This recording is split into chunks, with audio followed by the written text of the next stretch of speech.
दोस्तों बहुत सारे लोग ऑनलाइन ई कॉमर्स का बिजनेस तो स्टार्ट कर देते हैं, बट उसके बाद जो सबसे बड़ी एक दिक्कत आती है वो है रिटर्न। कि सर हमारे सेल्स भी जनरेट हो जा रहे, अच्छे खासे सेल्स भी मिल जा रहे, बट उसके बाद वो प्रोडक्ट वापस रिटर्न आ जाती है। हमारा जो रिटर्न रेट है, रिटर्न परसेंटेज के अंदर बताए तो बहुत ही हाई चला जाता है, तो उसको कैसे हम कम कर पाएंगे, राइट। तो पूरा डिटेल के अंदर डिस्कस करते हैं आज के इस वीडियो के अंदर। सो मेरा नाम संजय सोलंकी है, मैं एक ई कॉमर्स सेलर हूं। Let's begin in the video.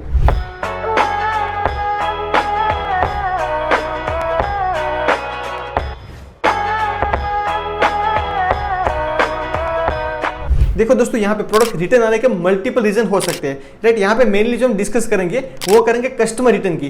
Courier return की यहाँ पे डिस्कशन नहीं करेंगे।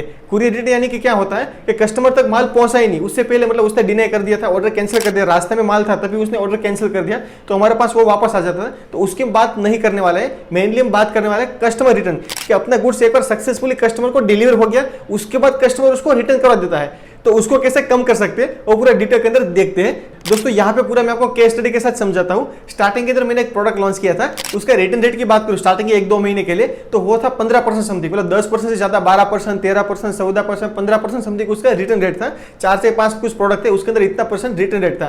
तो सबसे पहले मैंने आइडेंटिफाई किया कि भाई कौन से इश्यू आ रहे हैं, कस्टमर को कौन सी क्वेरी है, वो हम कहां से कर सकते। VOC यानी कि वॉइस ऑफ कस्टमर, वो हमको कहां पे मिलेगा, परफॉर्मेंस के अंदर। परफॉर्मेंस में जैसे हम जाएंगे तो वहां पे हमारे सामने एक ऑप्शन आ जाएगा वॉइस ऑफ कस्टमर। तो वहां पे कस्टमर ने रिटर्न करवाते टाइम कौन सा जो भी क्वेरी डाला हुआ था हम यहाँ पे रीड कर सकते हैं, फिर कस्टमर को कौन सा इश्यू था, उसकी वजह से उसने प्रोडक्ट को रिटर्न करवा दिया। तो वहां पे हम देख सकते हैं कि हमारी प्रोडक्ट के अंदर तो कोई इश्यू नहीं है। तो स्टार्टिंग के अंदर मैंने देखा कि मेरी प्रोडक्ट के अंदर थोड़ा इश्यू था, वो था डैमेजिंग का, लाइक प्रोडक्ट का विदाउट में अलग मेरे FBA का प्रोडक्ट था, तो यहाँ से सीधे प्लास्टिक के वेपर के अंदर मैंने भेज दिया, अमेजन के वेयरहाउस पर चला गया, वहां से भी कस्टमर के पास जाता था, तो ट्रांसपोर्टेशन में कहीं ना कहीं थोड़ा बहुत क्रैक हो जाता था, टूट जाता था, राइट। तो ये आइडेंटिफाई मैंने किया। तो उसके बाद मैंने क्या किया, यहाँ से मेरे पास से मैंने क्या करना स्टार्ट कर दिया, बॉक्स पैकिंग करना स्टार्ट कर दिया। प्रोडक्ट था उसकी साइज के मैंने बॉक्स मंगवा लिया और उसके अंदर पैकिंग करके फिर मैंने स्टार्ट कर दिया। तो एक तो इश्यू मैंने सोल्व कर दिया कि जो कस्टमर तक डैमेज प्रोडक्ट पहुंचता था उसका तो इश्यू मैंने यहाँ पे सोल्व कर दिया। दूसरा भी यहाँ पे मैंने आइडेंटिफाई किया कि कस्टमर प्रोडक्ट को कुछ टाइम के लिए यूज करते थे, उसके बाद उसका एक जो कंपोनेंट था वो थोड़ा बहुत टूट जाता था, राइट। तो मार्केट के अंदर मैंने देखा कि मार्केट के अंदर अलग अलग टाइप की क्वालिटी की प्रोडक्ट आती थी, क्योंकि ये प्रोडक्ट जो थी चाइना से आ रही थी, तो अलग अलग मैन्युफैक्चर होते, उसके हिसाब से थोड़ा बहुत मतलब जो प्रोडक्ट ऑलमोस्ट सेम ही होती है, 90% 95% प्रोडक्ट सेम ही होती है, बट थोड़ा सा माइनर सा डिफरेंट होता है। मैंने एश्योर किया कि मेरे पास जो प्रोडक्ट है वो हाई क्वालिटी की प्रोडक्ट है, ऐसा नहीं जो दूसरा सप्लायर था उस 2 रुपीज कम प्राइस में दे रहा तो मैं वहां से परचेज कर लूं, नहीं, मैं थोड़ा स्ट्रिक्ट रहा। एक सप्लायर से मैंने प्रोडक्ट परचेज किया, अच्छी प्रोडक्ट है, उसको बोला भाई यही के यही मुझे प्रोडक्ट चाहिए, अगर 2 रुपीज तो ज्यादा ले लेगा वो भी मुझे परवड़ेगा, पर मुझे कौन सी प्रोडक्ट था, यही प्रोडक्ट चाहिए, राइट। तो यहाँ से दूसरा प्रॉब्लम था वो भी मैंने यहाँ पे सोल्व कर दिया। एंड आप बिलीव नहीं करोगे, मेरा जो 10 या तो 15% जो रिटर्न रेट था वो घटकर कम हो गया 3% या तो 4%। 5 to 6 ऐसे थे, उसमें से एक में तो 3% भी कम हो गया, बाकी 4%, 3.5%, तो इस टाइप का इसी रिटर्न रेट यहाँ पे रहा।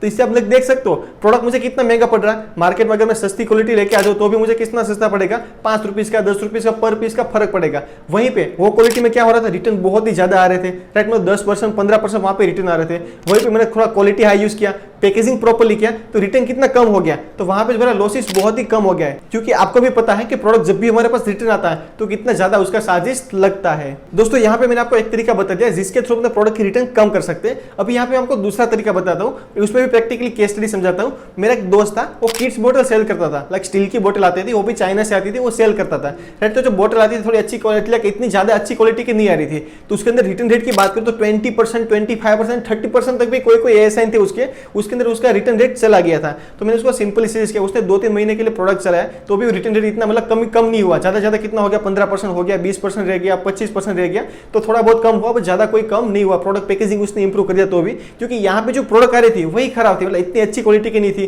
कहीं ना कहीं कैप टूट जा रहा था उसका, क्योंकि एक किड्स बोतल थी। अब बच्चों को देखो तो बच्चों का कभी ना कभी गिराएंगे। नई प्रोडक्ट होती है ज्यादा यूज करते हैं बच्चे, तो स्टार्टिंग के अंदर ज्यादा यूज करते, कभी ना कभी बच्चे ने गिरा दिया तो भी क्या 4-5 दिन के अंदर टूट गई, तो क्या कस्टमर रिटर्न करा देते, क्योंकि उसके पास रिटर्न विंडो तो ओपन होता ही है, 10 दिन का रिटर्न विंडो मिलता है, तो उसने रिटर्न करवा दिया। तो यहाँ पे प्रोडक्ट बहुत ज्यादा डैमेज भी हो जा रही थी, प्लस थोड़ी अच्छी क्वालिटी की नहीं थी, उसको उल्टा करा तो कभी कभी कोई बोतल के अंदर से पानी निकल जा रहा था, लीकेज हो जा रहा था, तो इस टाइप की बोतल आ रही थी, तो मैंने उसको सिंपल सजेस्ट किया भाई ये प्रोडक्ट को तो बंद कर दे। अभी यहाँ पे आप कहोगे कि सर हम प्रोडक्ट बंद कर देंगे तो स्टार्टिंग उन्होंने मेहनत किया होगा, लिस्टिंग किया होगा, रेटिंग इकट्ठा किया होगा, तो वो सबका हमारा क्या जाएगा, हमारा नुकसान हो जाएगा यहाँ पे। तो यहाँ पे हम क्या कर सकते हो, किड्स बोतल का जो प्रोडक्ट हम सेल कर रहे हैं उसको हम स्टॉप कर देंगे, अच्छी क्वालिटी का लाएंगे। कौन सा किड्स बोतल ही लाएंगे पर अच्छी क्वालिटी का लाएंगे। अभी जो ला रहे थे सस्ती प्राइस में आता अच्छी क्वालिटी का नहीं आ रहा था, तो हम एश्योर करेंगे क्योंकि अमेजोन पे आप देखने जाकर किड्स बोतल सर्च करोगे तो आपको तरह तरह की बहुत ही सारी किड्स बोतल मिल जाएंगी। तो उसमें जो प्रोडक्ट अच्छी होगी वो वहां से आइडेंटिफाई कर लेंगे कि कौन सी किड्स बोतल है, कौन से टाइप की किड्स बोतल आती है वो अच्छी चलती है, तो उसी टाइप की किड्स बोतल लाएंगे और यही लिस्टिंग की तरह उसको रिप्लेस कर देंगे। जैसे कि 4 से 5 उसका ए साइन थे, लाइक वेरिएशन उसने बनाए हुए थे, तो सेम टू सेम जो दूसरी किड्स बोतल आती है वो भी अलग अलग कलर में आती है, ब्लू, पिंक, ग्रीन हो गया, मतलब इस टाइप के अलग अलग कलर्स में आती है। तो सेम टू सेम ने क्या किया, नई प्रोडक्ट लाई है, उसका इमेज ही सारा बनाया, इन प्रोडक्ट की जगह पे उसको रिप्लेस कर दिया। एक बार आउट ऑफ स्टॉक हो गया था, फिर हमने उसको रिप्लेस कर दिया। राइट, तो यहाँ पे क्या वर्टिकल भी चेंज नहीं होगा, जो नोड उसका होता है वो भी चेंज नहीं होगा, तो कैटेगरी क्या, तो दूसरा कोई भी यहाँ पे इशू नहीं आएगा। सेम टू सेम ही कैटेगरी है, लाइक हम किड्स बोतल सेल कर रहे थे, वो अच्छी क्वालिटी नहीं आ रही थी, हम किड्स बोतल ही सेल कर रहे, पर वो कौन सी आ रही है, अच्छी क्वालिटी की आ रही है। तो यहाँ पे क्या होगा, हमने जो भी मेहनत किया होगा लिस्टिंग के पीछे, रिव्यू इकट्ठा करने के पीछे, वो भी अपना मेहनत जाएगा नहीं, वही का वही रेटिंग रहेगा, सिर्फ प्रोडक्ट यहाँ पे चेंज हो जाएगी। अब प्रोडक्ट अच्छी क्वालिटी की हो जाएगी तो यहाँ पे लग सीधी सी बात है, रिटर्न बहुत ही कम हो जाएंगे। तो ये भी तरीका आप अपना सकते हो। आई होप कि दोस्तों आपको इन्फॉर्मेशन अच्छा लगा होगा। इसके अलावा भी आपको कुछ भी क्वेश्चन क्वेरी है ई कॉमर्स बिजनेस के बारे में तो मुझे कमेंट सेक्शन के अंदर जरूर से बताइए। मैं आपको मिलता हूँ नेक्स्ट वीडियो में, तब तक के लिए बाय बाय।